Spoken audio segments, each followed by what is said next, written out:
If you are from Atlanta, Georgia, or know anything about the city, you are probably very familiar with a very thriving community named Atlantic Station.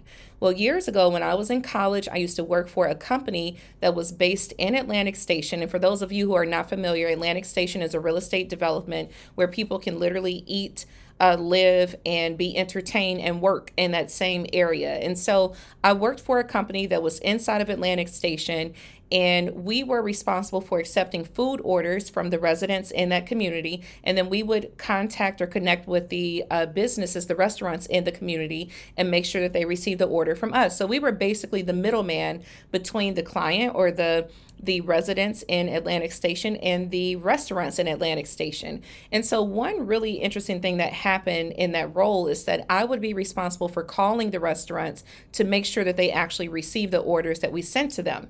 Now, what was happening is every time I would call the restaurants, I would normally have to speak with the manager. And so over a series of time, let's say about, 2 to 3 months, when you keep hearing the same voice and you start to build a rapport with these managers. And so literally one of the managers shared with me, you know what? Every time you call, your voice is so pleasant. It's so great to hear from you. And I just want to, from this point forward, anytime you come into this restaurant, you and one friend can eat on the house. It's for free.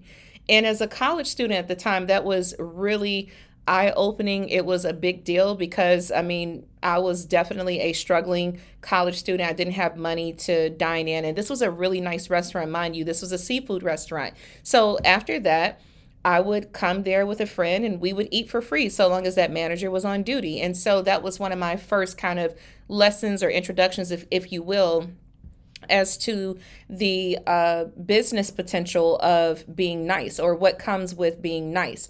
With that being said, on the flip side of things, I've also seen how being nice plays out into scams. And so one that really rings true for me is when I was in Paris, France last year, that summer of 2023, and I was exhausted. I was carrying two 50-pound luggage or suitcases. And mind you, anyone who travels to Europe knows that that is already a nightmare in itself. As a side note, the only reason why I had two 50-pound suitcases is because I was slated to host an event in Europe, in London actually. And unfortunately, the event got canceled. So one suitcase was dedicated just to my books, Words Are Wealth, copies of Words Are Wealth. And then the other suitcase was dedicated just to my clothes. So again, I had two 50-pound suitcases, and I'm hauling through Gare du Nord. For those of you who are not familiar, Gare du Nord is literally one of the busiest train stations, if not in the entire continent of Europe, certainly within France. So I'm toting these two heavy, giant suitcases. I'm exhausted. I only had 2 hours of sleep because I stayed up partying and hanging out with my friends in London. And so as I'm approaching the taxi line, there's a very nice gentleman that approaches me with this pleasant smile. He speaks to me. His English is a little broken, but that's fine. I'm in France. I can't expect the French to speak fluent English. And so his English was a little broken and my French is broken. So we were able to communicate just fine. He offered to take the luggage off my hands, which I was relieved because my hands were aching at that point from carrying or hauling those two heavy bags or suitcases in the train station, a very busy train station, may I add. And so he loaded his vehicle. We had a pleasant conversation on the ride. And then, boom, I realized this guy was a fraud. I had asked him in French if he accepted credit card as a payment method. He said yes. Again, I asked him this in French. He said yes. And when we arrived to my destination, in fact, he actually did not accept credit card payments because he was not a real taxi driver. And he demanded 80 euros in cash. And so, unfortunately, I was scammed because I fell for a very nice smile, a very pleasant demeanor, and someone that seemingly seemed like a really nice person. Needless to say, the tension grew between us. The nice guy mask fell off very quickly, and I basically had to give him 80 euros in cash. I was very upset about it, but there was a really valuable lesson learned there.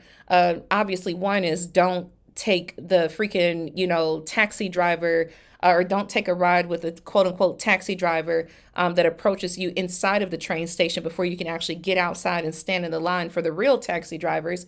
That's the first one. But secondly, it really affirmed for me the power of being nice and how nice is truly a gem that you can lean on in business. So much so that there is actually research to support what I'm sharing with you now.